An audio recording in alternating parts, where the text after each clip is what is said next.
राधे राधे भक्तों, जय श्री कृष्णा, जय श्री राधे।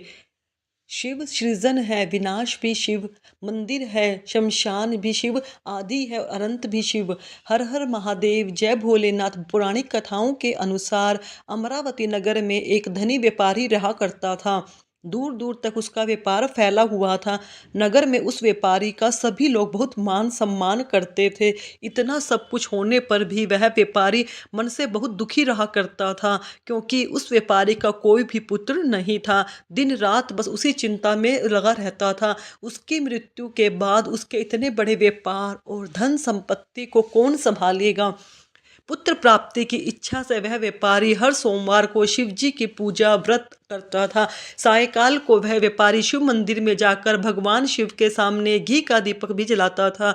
उस व्यापारी की भक्ति देखकर एक दिन देवी पार्वती ने भगवान शिव से कहा, हे प्रभु, यह व्यापारी आपका सच्चा भक्त है। कितने दिनों से यह सोमवार का व्रत और पूजा नियमित कर रहा है। भगवान आप इस व्यापारी की मनोकामना अवश्य पूर्ण करें। तब भगवान शिव ने मुस्कुराते हुए कहा, हे पार्वती, इस संसार में सबको उसके कर्म के अनुसार फल की प्राप्ति होती है। प्राणी जैसा कर्म करते हैं उन्हें वैसा ही फल मिलता है। इसके बाद में देवी पार्वती नहीं मानी। उन्होंने बार बार आग्रह करते हुए कहा, हे महादेव, हे प्रभु, आपको इस व्यापारी की इच्छा पूरी करनी चाहिए। यह आपका अनन्य भक्त है। हर सोमवार आपका विधिवत पूजन व्रत अर्चना करने के बाद आपको भोग लगाकर एक ही समय भोजन भी ग्रहण करता है। आपको इसके पुत्र प्राप्ति का वरदान तो देना ही होगा। प्रभु देवी पार्वती का आग्रह देखकर भगवान शिव ने कहा, देवी पार्वती, तुम्हारे आग्रह पर मैं इस व्यापारी को पुत्र प्राप्ति का वरदान देता हूँ, लेकिन इसका पुत्र 16 वर्ष से अधिक जीवित नहीं रहेगा। उसी रात भगवान शिव ने स्वप्न में उस व्यापारी को दर्शन देकर उसे पुत्र प्राप्ति का वरदान दिया और उसके पुत्र के 16 वर्ष तक जीवित रहने की बात भी बताई। भगवान के वरदान से उस व्यापारी को खुशी तो हुई, लेकिन पुत्र की अल्पायु की चिंता ने उस खुशी को नष्ट कर दिया। व्यापारी अब भी पहले की तरह सोमवार का विधिवत व्रत पूजन अर्चन करता रहा। कुछ महीने पश्चात उसके घर में एक सुंदर से पुत्र उत्पन्न हुआ। पुत्र जन्म से व्यापारी के घर में खुशियां मनाई गई, बहुत धूमधाम मचाई गई। पुत्र जन्म समारोह मनाया गया। व्यापारी को पुत्र जन्म की अधिक खुशी नहीं हुई, क्योंकि उसे पुत्र की अल्पायु का रहस्य पता था, लेकिन यह रहस्य घर में किसी और को मालूम नहीं था। विद्वान ब्राह्मणों ने उस पुत्र का नाम अमर रखा। जब अमर 12 वर्ष का हुआ तो शिक्षा के लिए उसे वाराणसी भेजने का निश्चय किया गया।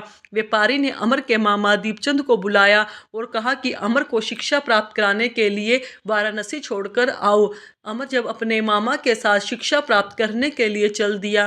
रास्ते में जहाँ भी अमर और दीप रात्रि विश्राम के लिए ठहरते, वहीं यज्ञ करते, ब्राह्मणों को भोजन भी कराते। लंबी यात्रा के बाद अमर और दीपचंद एक नगर में पहुँचे। उस नगर के राजा की कन्या के विवाह की खुशी में पूरे नगर को सजाया गया था।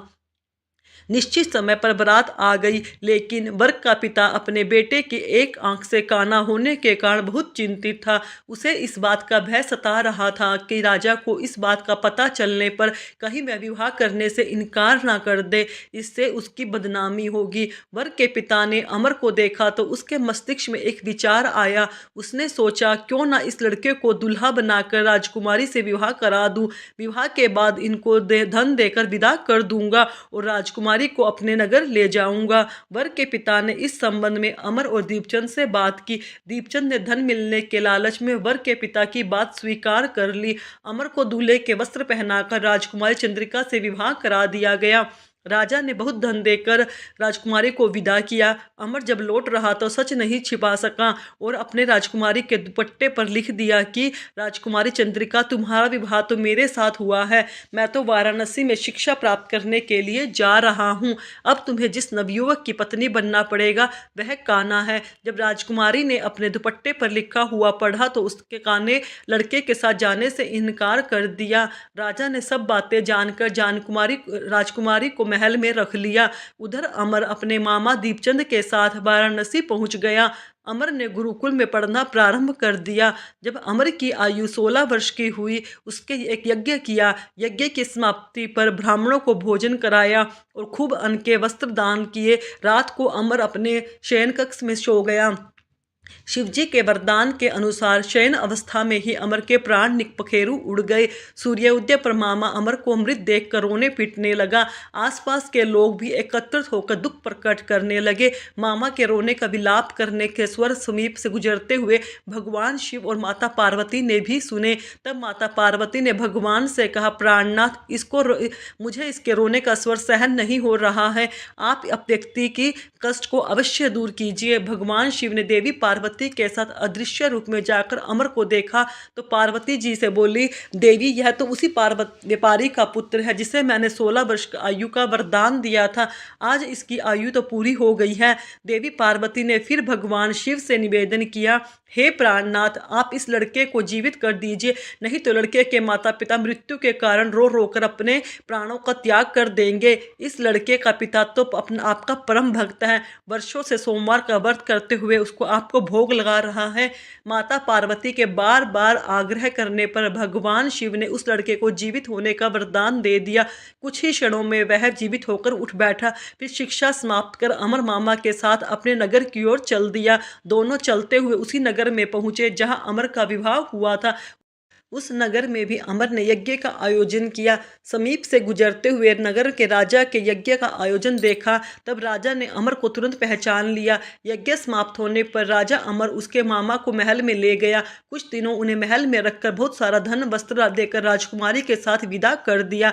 रास्ते में सुरक्षा के लिए राजा ने बहुत से सैनिकों को भी भेजा। दीपचंद ने राजनगर में पहुंचते ही एक दूत को बुलाकर घर भेजा और अपने आने की सूचना भेजी। अपने बेटे अमर को जीवित वापस लौटने की सूचना से व्यापारी बहुत प्रसन्न हुआ। व्यापारी ने अपनी पत्नी के साथ स्वयं को एक कमरे में बंद कर रखा था। भूखे प्यासे रहकर व्यापारी और उसकी पत्नी बेटे की प्रतीक्षा कर रही थी। उन्होंने प्रतिज्ञा कर रखी थी कि यदि उन्हें अपने बेटे की मृत्यु का समाचार मिला तो वे दोनों भी अपने प्राणों को त्याग देंगे। व्यापारी अपनी पत्नी और मित्रों के साथ नगर के द्वार पर पहुंच गया। अपने बेटे के विवाह का समाचार सुनकर पुत्र वधू राजकुमारी चंद्रिका को देखकर उसकी खुशी का ठिकाना नहीं रहा। उसी रात भगवान शिव ने व्यापारी के स्वप्न में आकर कहा, श्रेष्ठी, मैंने तेरे सोमवार के व्रत करने और व्रत तथा उसकी कथा सुनने से प्रसन्न होकर तेरे पुत्र को लंबी आयु प्रदान की है। यह सुनकर व्यापारी बहुत प्रसन्न हुआ। सोमवार का व्रत करने से व्यापारी के घर में खुशियां लौट आई। शास्त्रों में लिखा है, जो स्त्री पुरुष सोमवार का विधिवत व्रत करते हैं तथा कथा सुनते हैं, उनके सभी इच्छाएं महादेव की कृपा से पूरी हो जाती हैं। सोमवार व्रत कथा समाप्त। प्रिय श्रोताओं, अब आपको सुनाते हैं नवग्रहों की कथा। ज्योतिष शास्त्रों में नवग्रहों को बहुत ही महत्वपूर्ण माना जाता है, क्योंकि इन्हीं ग्रहों की चाल के कारण सभी राशियों के जीवन पर सकारात्मक या नकारात्मक प्रभाव पड़ता है। लेकिन कथा सुनाने से पहले आपको नवग्रहों के माता पिता के बारे में भी बताते हैं। इन सभी नवग्रहों के माता पिता कौन हैं? ज्योतिष विज्ञान में ग्रह और उनकी दशा का विशेष महत्व है। यह सभी नवग्रह किसी न किसी क्षेत्र जैसे शिक्षा, ज्ञान, धन, लाभ, हानि इसका प्रतिनिधित्व करते हैं। सबसे पहले ग्रह के बारे बात करते हैं। सूर्यदेव के पिता का नाम कश्यप है और इनकी माता अदिति है। पंच देवताओं में सूर्यदेव का विशेष महत्व है। इनकी 2 पत्नियां हैं जिसका नाम संध्या और छाया है।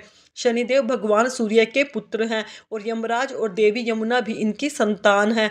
दूसरे ग्रह चंद्र ग्रह चंद्रदेव महर्षि अत्रि के पुत्र हैं। उनकी माता का नाम अनसुईया है। शास्त्रों के अनुसार चंद्रदेव की 27 पत्नियां जो 27 नक्षत्रों का प्रतिनिधित्व करती हैं। चंद्रदेव बुध ग्रह के पिता हैं। तीसरे ग्रह में है मंगल ग्रह। शास्त्रों में बताया गया है मंगल देव के पिता भगवान शिव हैं और भूदेवी इनकी माता है। मंगल पूरी तरह से ब्रह्मचारी हैं। मांगलिक दोष का संबंध भी इन्हीं ग्रहों से होता है।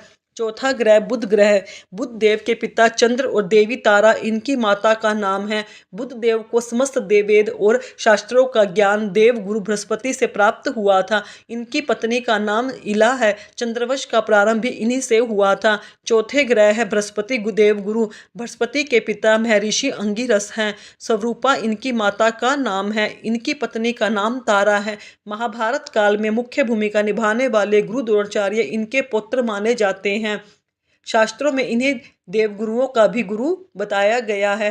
पांचवें ग्रह है शुक्र ग्रह। शुक्र देव के पिता भृगु ऋषि हैं और काव्य माता इनकी माता का नाम है। इनकी कठिन तप के कारण भगवान शिव से मृत्यु संजीवनी विद्या प्राप्त हुई थी। इनकी पत्नी का नाम जयंती है, जिन्हें देवराज इंद्र की पुत्री के रूप में जाना जाता है।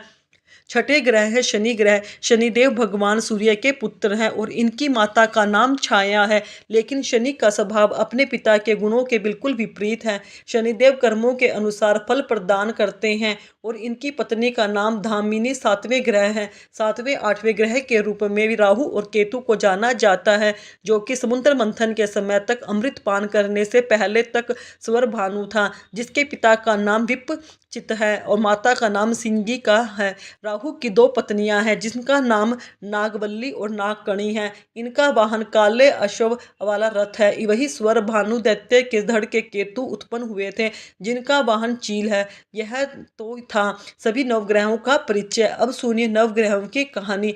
एक बार की बात है कि किसी गांव में एक भाई बहन रहते थे।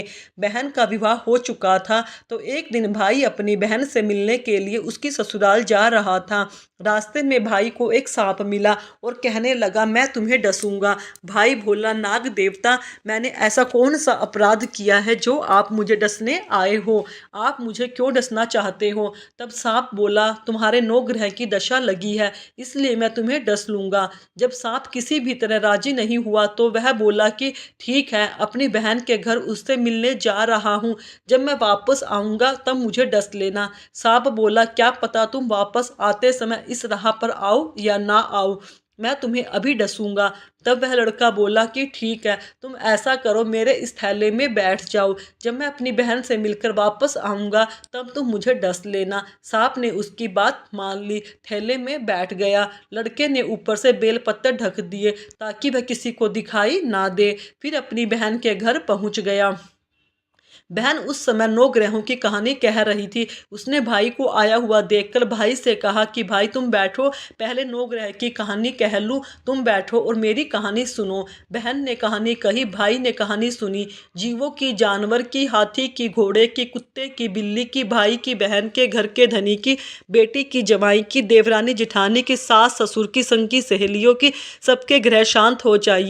ग्रह चाले 8 पग, आदमी चले 4 पग, सांप बिच्छू भंवरे सब आग में जल जाए। ऐसे भाई को कहानी सुनाकर बहन खड़ी हो गई। भाई के पास रखे थैले को देखकर भाई से बोली, बहन भाई तू क्या लाया है? इसमें पहले कि भाई कुछ कहता तो उसने थैला उठाया और घर के अंदर ले गई। थैला खोलकर देखा तो बेलपत्र के बन गए केले और संतरे, और सांप एक चमकता हुआ हार बन गया। हार पहनकर जब बहन बाहर आई तो बहनों के गले में चमकता हुआ हार देखकर भाई बोला, बहन तू इतना कीमती हार कहाँ से लाई? बहन बोली, भाई तू ही तो मेरे लिए यह हार लाया है। थैले में केले और संतरे के साथ हार भी तो था। भाई ने सुना तो हैरान रह गया, बोला, बहन इसमें हार नहीं बल्कि मैं तो अपना मौत लाया था। ऐसा कहकर उसने सारी बात अपनी बहन को बताई। फिर कहने लगा कि बहन तेरे 9 ग्रह की कहानी का प्रभाव है जो यह सांप हार बन गया, अब यह हार तू ही रख ले। कुछ ही दिनों बाद बहन घर के रहने आई। भाई वापस चला गया। तब बहन बोली, भाई 9 ग्रह की दशा लगी है, तुम जाकर भाई भाभी से कहना कि नवग्रह की कहानी कही। ऐसा कहकर उसने अपने भाई को विदा किया। भाई जब अपने घर पहुंचा जाकर अपनी पत्नी से बोला, सुनो हमारे 9 ग्रह की दशा लगी है, हम नवग्रह की कहानी रोज कहा करेंगे, मैं कहूँगा और तुम सुनोगे, तुम कहोगे मैं सुनूंगा। फिर बोला, जाओ 1 लोटा जल भरकर लाओ, साथ में चावल और चीनी के दाने भी लेकर आओ। उसकी पत्नी सारी सामग्री ले आई। कहानी कही, जीव की, जानवर की, हाथी की, घोड़े की, कुत्ते की, बिल्ली की, देवरानी की, जेठानी की, सास के, ससुर की, घर के धनी की, बेटी की, जवाई की, भाई की, बहन की, सबके ग्रह शांत हो जाइए। ग्रह चाले 8 पग, बंदा चाले 4 पग, सांप बिच्छू भंवरे सब आग में जल जाइयो। सभी के 9 ग्रहों को नमस्कार है। जैसे 9 ग्रहों की दशा भाई की उतरी, ऐसी सबकी उतरना। कहानी कहते सुनते हुंकारा भरते सबकी उतरे। सब पे 9 ग्रहों की कृपा बनी रहे। 9 ग्रहों की कहानी अगर आपको अच्छी लगी हो तो मेरी वीडियो को लाइक करें, कमेंट में राधे राधे लिखें। धन्यवाद भक्तों।